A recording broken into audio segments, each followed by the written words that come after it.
Assalamualaikum warahmatullahi wabarakatuh. Halo sobat breeder dimanapun kalian berada. Mudah-mudahan selalu dalam keadaan sehat walafiat ya. Amin.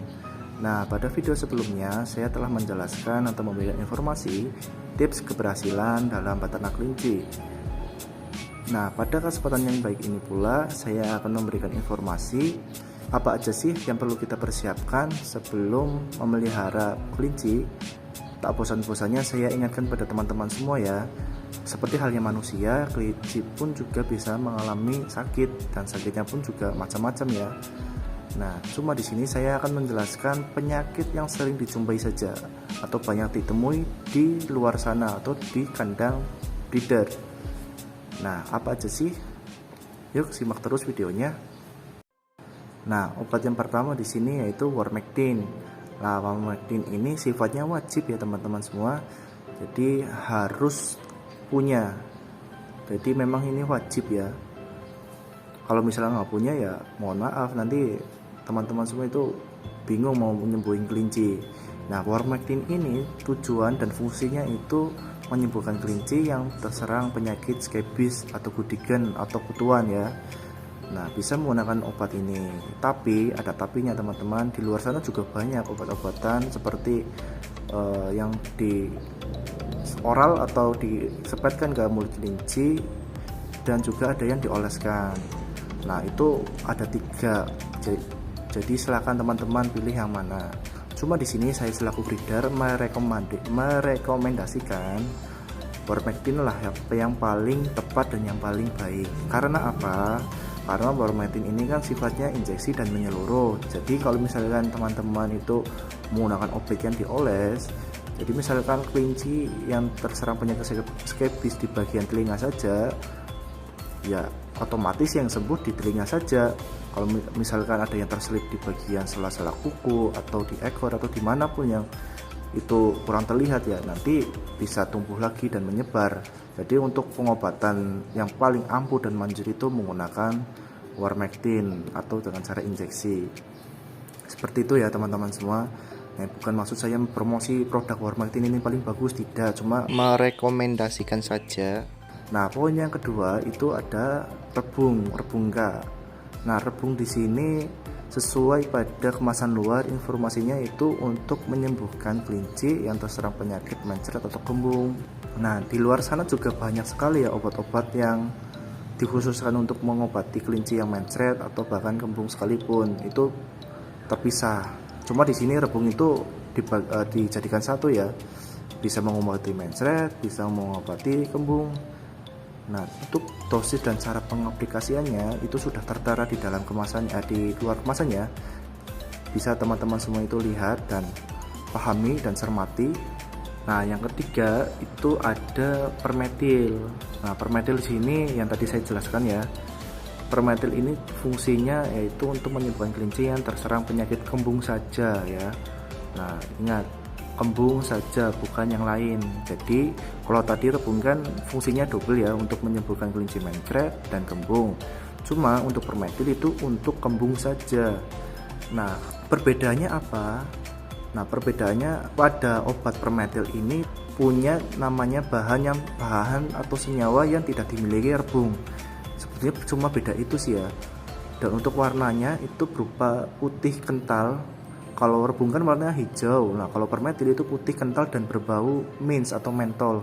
Jadi seperti permen Mentos atau Davos yang teman-teman itu makan. Nah, itu bau-baunya itu hampir sama seperti itu, dan kalau kita kena cairannya itu bersifat dingin. Kalau rebung kan tidak. Nah, perbedaannya hanya seperti itu aja sih. Untuk yang secara rinci dan detail saya kurang paham. Cuma secara sekilas saja itu yang menonjol hanya itu. Dan untuk tingkat efisiensi atau tingkat penyembuhan menggunakan obat permetil ini juga lebih mantap dibandingkan dengan rebung. Karena apa? Ya tadi obat permetil itu dikhususkan untuk hewan yang terserang penyakit kembung. Karena di sini bukan hanya kelinci saja ya. Ini ada kambing, sapi dan lain sebagainya. Ini sudah tersampaikan pada bagian luar kemasan. Untuk dosis dan indikator pemakaiannya itu bisa teman-teman lihat di bagian luar kemasan. Itu untuk poin yang ketiga. Nah, untuk poin yang keempat itu ada obat flu ya, obat flu. Nah, obat flu di sini di luar sana juga banyak. Nah, kebetulan juga saya di sini karena kelincinya alhamdulillah sehat, belum ada yang terserang penyakit flu dari awal saya ternak sampai sekarang. Jadi saya nggak punya obatnya. Tapi teman-teman nggak usah takut, nggak usah bingung. Nah, saya akan sampai lampirkan atau tunjukkan di bagian layar HP ini ya. Kurang lebih seperti ini obatnya. Bisa teman-teman cari di all shop atau di pet shop, itu biasanya pasti ada. Cuma kalau saya lebih enak di all shop aja sih.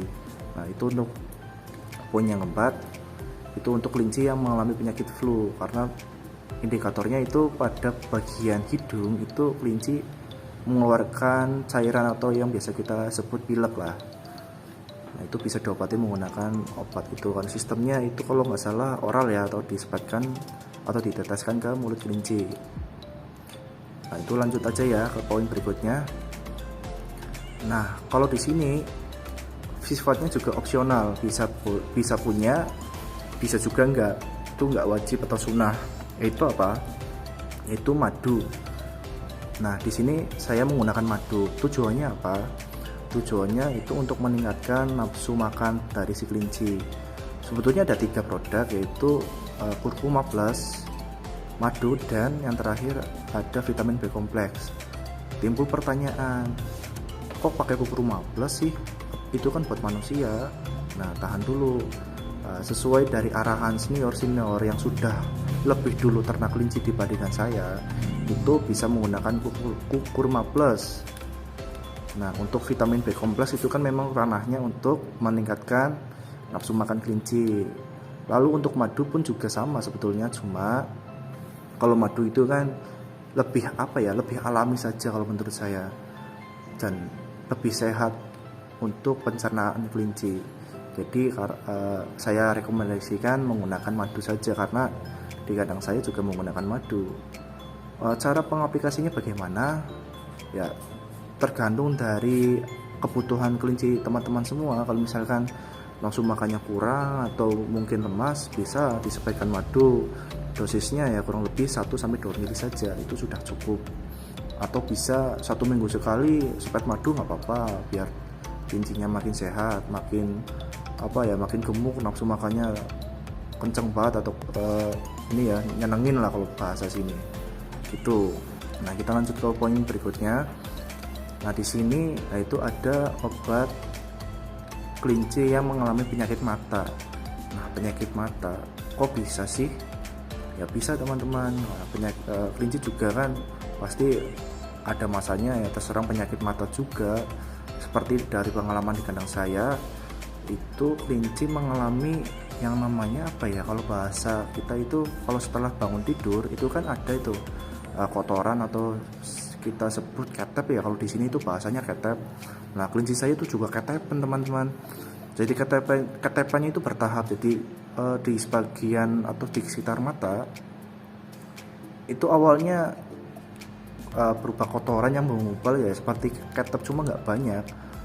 Cuma karena saya di situ ya cuek ya, mungkin ya memang masanya atau fasenya seperti itu, karena dulu saya juga belum tahu, belum pernah atau belum paham juga penyakit mata seperti itu. Jadi saya cuek aja lah. Besoknya kok tiba-tiba mata dari kelinci saya itu full ketepen, jadi nggak bisa melihat, itu bagian kiri, di bagian kiri lah. Ya saya panik dong. Saya panik dan saya coba cari artikel atau cari proses penyembuhan seperti apa, tapi juga ribet, harus menggunakan obat khusus kelinci lah, inilah sebagaimana mestinya lah, kayak gitu. Nah, karena di situ saya posisinya ya darurat atau urgent ya, improvisasi sendiri itu menggunakan obat tetes mata manusia. Loh, kok bisa? Itu kan buat manusia, tapi kenapa buat kelinci? Nah, tahan dulu teman-teman. Ya, karena tadi saya sampaikan itu kan sifatnya urgent atau darurat ya. Jadi mau nggak mau dan terpaksa ya menggunakan obat tetes mata. Nah, cuma di sini saya melakukan untuk tahap pertama itu saya lap atau bersihkan dulu kelinci saya yang terkena penyakit ketep itu ya. menggunakan kanebo yang sudah dibasahi. Nah setelah kotorannya hilang itu sudah bisa melihat, cuma kelopak matanya berwarna merah sekali atau kemerahan, pokoknya wah kacau lah. Seperti kalau manusia itu bahasa sini belekan lah ya, matanya merah. Nah setelah mata kelinci bersih, baru saya teteskan menggunakan obat tetes mata untuk manusia. Nah karena obat tetes mata ini bersifatnya keras, jadi untuk dosisnya jangan terlalu banyak, cukup 1 atau 2 tetes saja. Insya Allah kelinci sembuh, dan alhamdulillah kelinci saya tuh lihat ya, sudah sehat, sudah cantik lagi, matanya udah nggak ketepen ya. Jadi ya tadi, kalau misalkan memang urgent dan sifatnya mendadak ya nggak apa-apa sih sebetulnya. Obat khusus kelinci yang terserang penyakit mata juga ada. Nah, seperti ini ya kurang lebih obatnya, karena saya juga belum punya dan nggak niat buat beli. Ya kurang lebih ya seperti ini, karena jarang juga kelinci saya mengalami penyakit mata atau ketepen. Seperti itu ya teman-teman semua. Nah terus kita lanjut ke poin berikutnya. Ini ada lagi Rodalon. Ini bukan obat ya, awas nanti malah buat obat kelinci. Nah ini Rodalon ini fungsinya untuk mendesinfektan kandang. Nah pokoknya intinya membersihkan tungau atau jamur yang ada di kandang atau menghilangkan bau yang nggak sedap, gampangannya kayak gitu. Nah, cara pengaplikasian dan informasi senyawa atau sebagaimana mestinya itu sudah ada di bagian luar kemasan dari Rodalon. Nah, tinggal teman-teman semua itu baca secara lengkap dan detail, secara teliti ya dipahami. Nah itu sudah tersampaikan di keluar kemasan tersebut. Itu Rodalon ya. Terus kita lanjut poin berikutnya, ada lagi obat cacing. Loh kok kelinci cacingan? Ya sama, manusia juga cacingan, masa kelinci enggak? Nah, apalagi kelinci kan tempatnya ya mohon maaf kotor lah ya, nggak pernah mandi, nggak pernah desak dokter, ya pasti ada masanya kelinci kita cacingan. Tapi teman-teman semua nggak usah bingung. Nah di sini saya menggunakan obat cacing untuk manusia, Combatrin namanya. Nah Combatrin cara pengaplikasinya itu mudah, cukup sepetkan kurang lebih dosis itu 0,2 mili apa ya, 0,2 mili untuk yang dewasa dan 0,1 mili untuk yang anak-anak atau yang masih kecil. Jangan terlalu banyak, nanti malah kelincinya sakau, nanti mati ya. Nah gitu ya teman-teman. Nah dari semua poinnya sudah saya jelaskan, obat-obatan atau vitamin dan obat pendukung bisa teman-teman perhatikan dan cermati yang sekiranya butuh yang mana dan enggak terlalu butuh yang mana. Kalau di sini di kandang saya itu obat yang wajib punya itu ada Wormetil, terus ada madu, Rodalon, vitamin B, nah kayaknya udah itu aja sih. Untuk yang lain saya belum punya dan nggak kepikiran buat beli, dan mudah-mudahan kelinci saya sehat walafiat. Ya tergantung dari kebersihan kandang ya teman-teman, karena sumber penyakit itu berasal dari kandang atau sirkulasi yang kurang baik. Jadi saya ingatkan buat teman-teman semua yang kandangnya kotor atau sirkulasinya kurang baik, silakan benahi dan perbaiki, karena awal mula kelinci sakit atau terserang penyakit itu berawal dari kandang yang kotor dan sirkulasi yang buruk. Karena dengan sirkulasi yang buruk, kandang akan menjadi lembab, dan lembabnya itu bisa menumbuhkan jamur atau virus bahkan bakteri. Nah seperti itu ya teman-teman semua. Nah mungkin dari penjelasan atau informasi yang saya sampaikan kurang lebih seperti itu ya, dan mudah-mudahan bisa dipahami dan dicermati. Saya mohon maaf apabila ada tutur kata yang sekiranya kurang jelas atau